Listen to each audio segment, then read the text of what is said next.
The ceremonial hall fell silent as Admiral Marcus Hargrove approached the podium, a cruel smile playing at his lips. Lieutenant Commander Kira Naveen stood alone at the end of the formation, the only woman among 20 elite operators. "Tell us your call sign, Commander," the Admiral demanded, his voice dripping with mockery. He knew she hadn't been assigned one. This was his final, public move to prove she didn't belong. Kira's hand didn't shake as she met his eyes. "Shadow Reaper, sir." The crystal glass slipped from the Admiral's fingers, shattering on the marble floor. In that instant, the room transformed from mockery to stunned silence. The morning had started like any other at Naval Special Warfare Center in Coronado. 20 operators stood in perfect formation under the California sun, their postures identical, except for one. Lieutenant Commander Kira Naveen occupied the end position, her stance a fraction more precise than those around her. For 18 months, she had endured Admiral Hargrove's systematic attempts to break her. Sabotaged equipment during underwater drills, modified timelines designed to overwhelm, public humiliation disguised as realistic training pressure. At 62, Admiral Marcus Hargrove carried himself with the efficiency that had defined his 30-year career. 3 rows of ribbons adorned his chest, each representing operations spanning 4 continents. But beneath that decorated exterior lived a man terrified of change, convinced that allowing women into SEAL teams would destroy everything he had built. "Your cover is 1 centimeter off regulation," he'd announced during morning inspection, though her uniform was flawless. The lie was deliberate, expected. Lieutenant Orion Fade, the square-jawed team leader, 3 spots down, smirked. Everyone knew what the Admiral was doing. No one stopped him. "Today's evolution focuses on extended maritime extraction, 15-mile offshore approach, structure infiltration, package retrieval." This was an advanced exercise reserved for week 4, not day 15. The timeline had been accelerated specifically to test Kira before she could fully acclimate. "Some candidates may find the adjustment challenging," Admiral Hargrove added, his eyes flicking toward Kira. As the formation disbanded, Lieutenant Thade brushed past her with deliberate force. "Hope you're a strong swimmer, Naveen.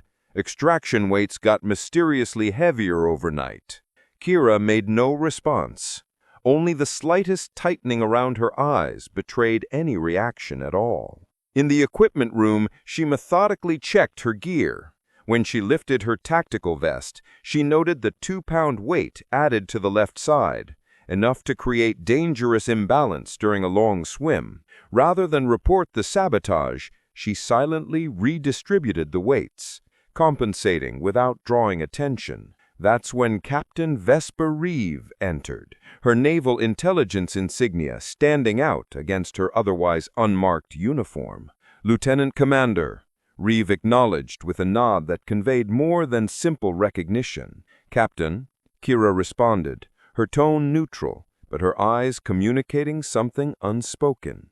Their brief exchange drew curious glances. Captain Reeve's presence at the training center was unusual.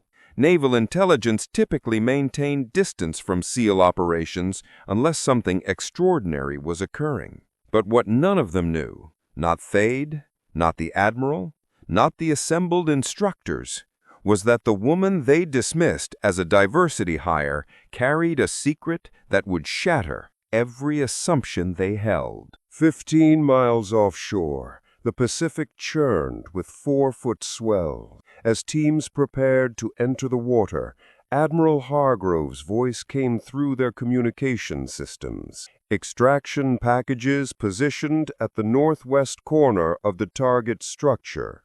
Teams will compete for retrieval. First team to secure package and return receives priority selection for next month's classified deployment."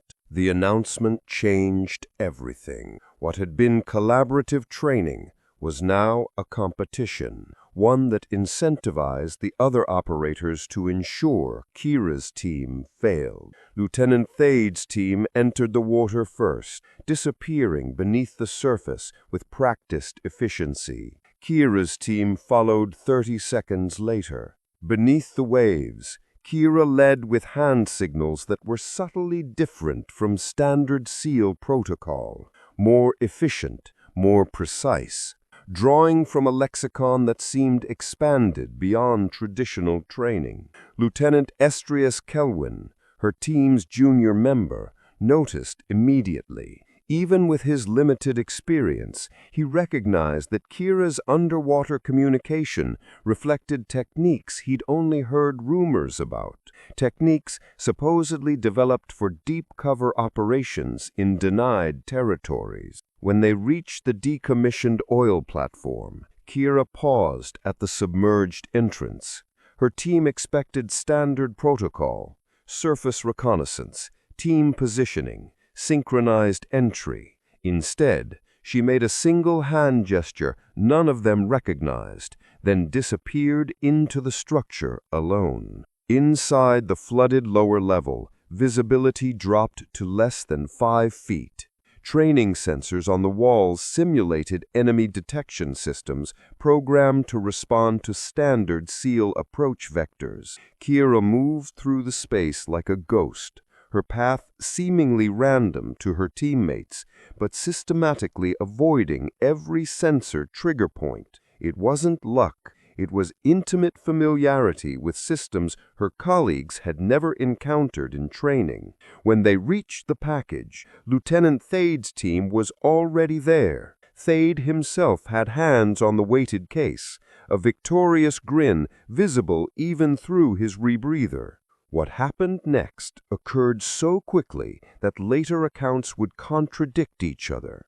Kira executed a maneuver that momentarily disrupted visibility, created tactical advantage through deliberate current manipulation, and somehow, without direct confrontation, resulted in her team securing the package, while Thade's team found themselves responding to a perceived threat that didn't actually exist.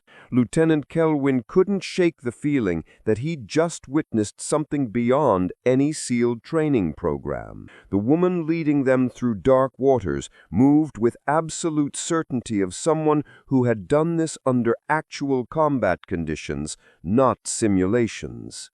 As Kira's hand touched the weighted case, the cold metal triggered something deeper than memory. Suddenly, she wasn't in the Pacific anymore. She was back in the Hindu Kush Mountains, Afghanistan, 2018. The night air bit through her tactical gear as she knelt beside 8 wounded operators in a cave that smelled of blood and cordite. "Extraction is impossible," the voice had crackled through her earpiece.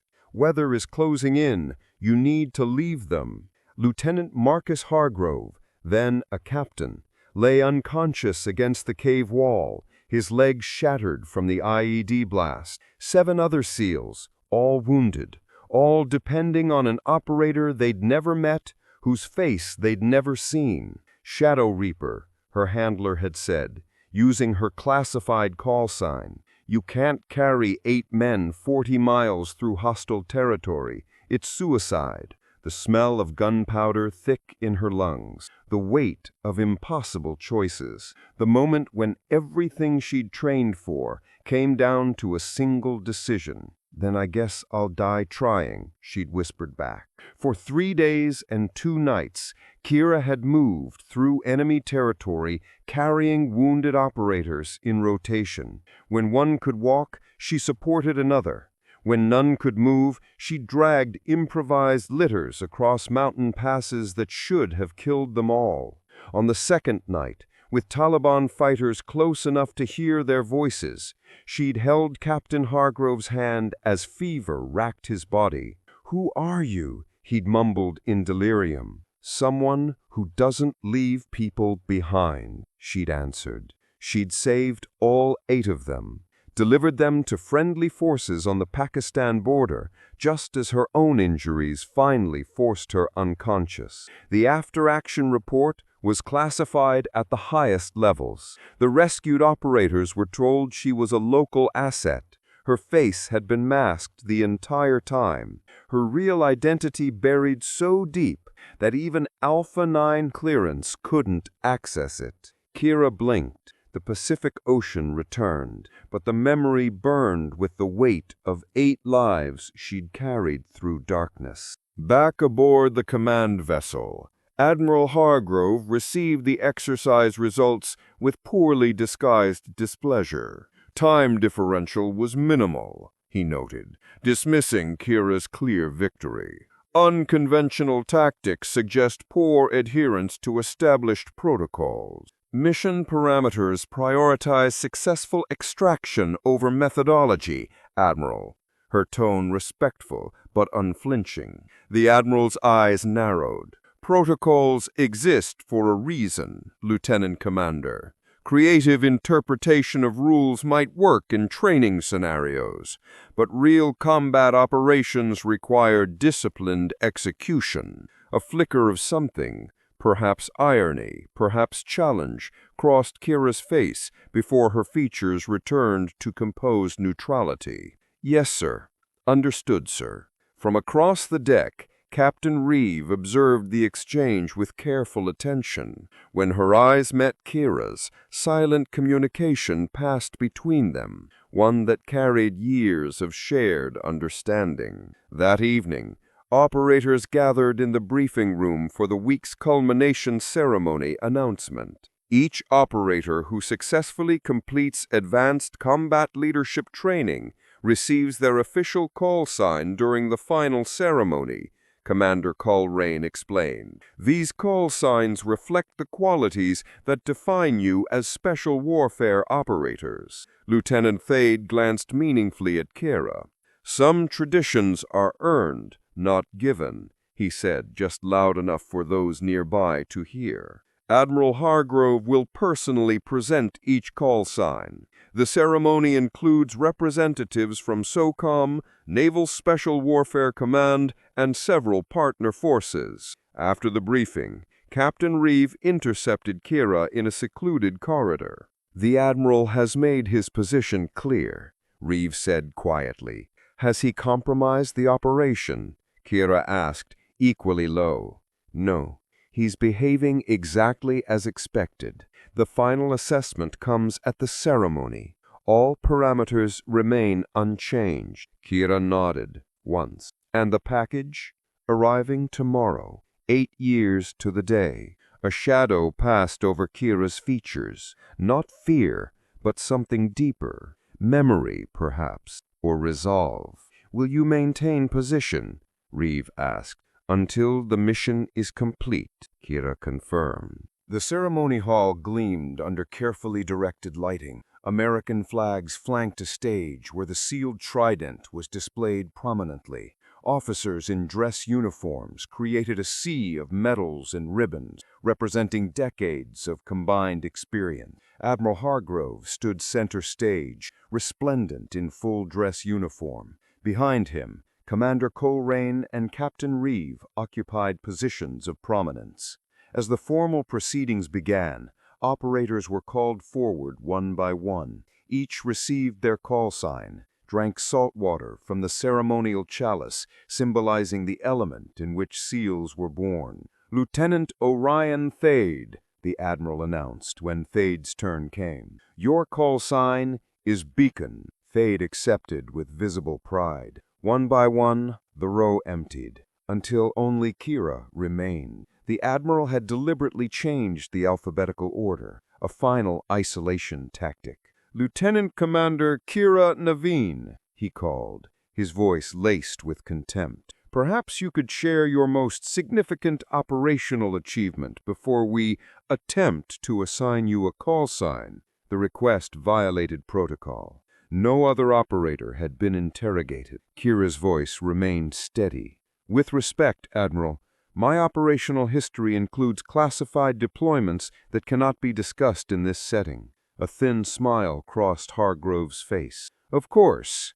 How convenient. He extended the ceremonial chalice with barely disguised disdain. "What call sign have you been assigned by your peers, Commander?" The trap was perfect. As an outsider, she'd never been included in the deliberation. By protocol, she should have no answer. The room held its collective breath, anticipating her embarrassment. Kira accepted the chalice with steady hands, her gaze never leaving the Admiral's face. "Shadow Reaper, sir." The two words fell into absolute silence. For a moment, it seemed the entire room had been evacuated of air.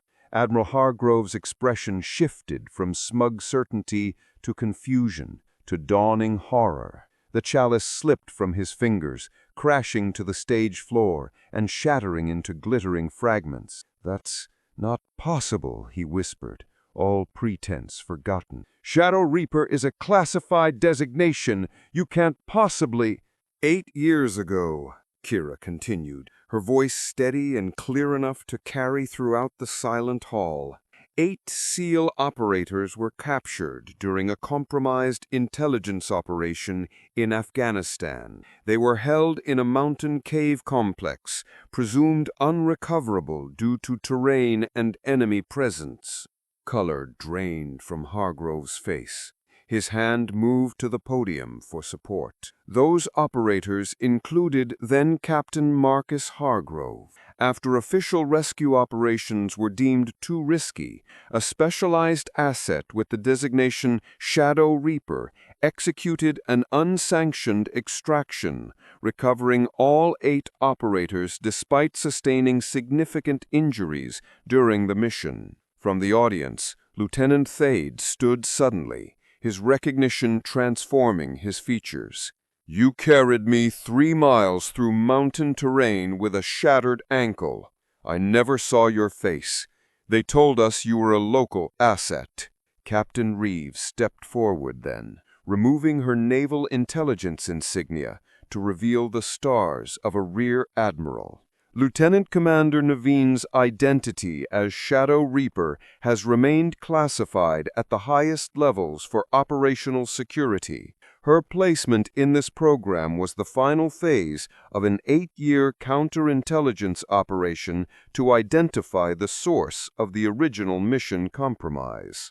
Admiral Hargrove swayed visibly, his face ashen. "This is irregular," he managed, though his voice had lost all authority. "Indeed," Rear Admiral Reeve interrupted. "Protocols that don't include singling out specific operators for public humiliation based on personal bias." From his position in the audience, Commander Rorick stood, one of the 8 operators from Afghanistan, followed by 2 others. As one, they rendered formal salute to Kira.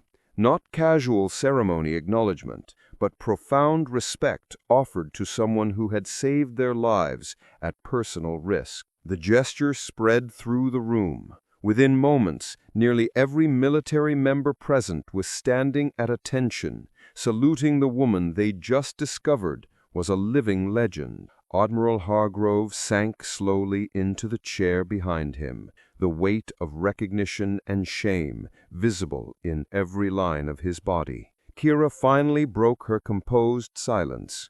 "Permission to address the assembly, Admiral Reeve." "Granted, Commander."